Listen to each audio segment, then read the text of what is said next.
Hospital came out back in the mid-90s. It was really exciting and fun, and you know, I think it was a little too comic-y for the art world, it was a little too arty for the comic world, and it was too gay for everybody.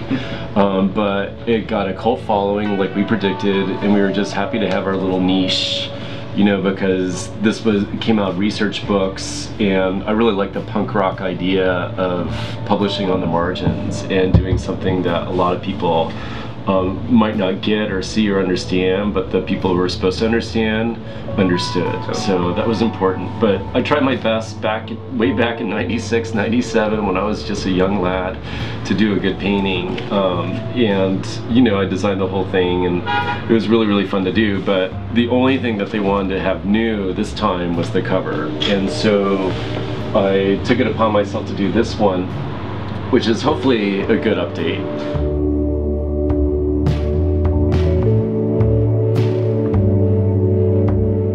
Really fun revisiting this character and this world after 17 years. I was going through all these chapters. I really was thinking about the content of what Dennis was trying to get across and let it manifest itself in a particular style or nuance of what seemed right. I wasn't so careful about staying on model like they would say in animation. It was interesting to me how he would morph and change depending on his emotion. This is where you put all the printer information and your dedications, and I dedicated it to my boyfriend Andrew Madrid, who is now my husband after 18 years of being together. So it's a lot of drawings. Like, I did this over the course of, gee, like 3 or 4 years. You know, the way that we worked on it was Dennis would give me a chapter and say, go for it. And I was sort of like the director of the art director and actor of the movie, and he let me do anything I want. So like, this was a sequence that I thought of, you know, this guy is sort of this creepy lecher older guy who's after the star or the protagonist of the story, Michelangelo, Trevor Machine.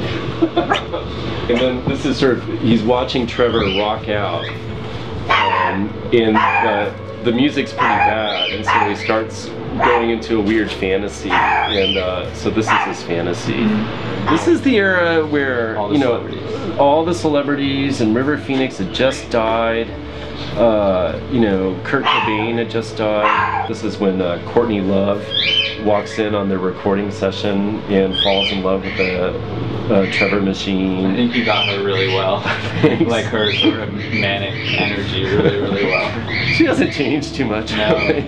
This definitely partakes in sex, drugs, and rock and roll, fortunately and unfortunately. It's a little bit about his disillusionment, you know, because he wants to stay tried and true and make music that matters, and he's constantly coming up against the corporate machine that wants him to compromise.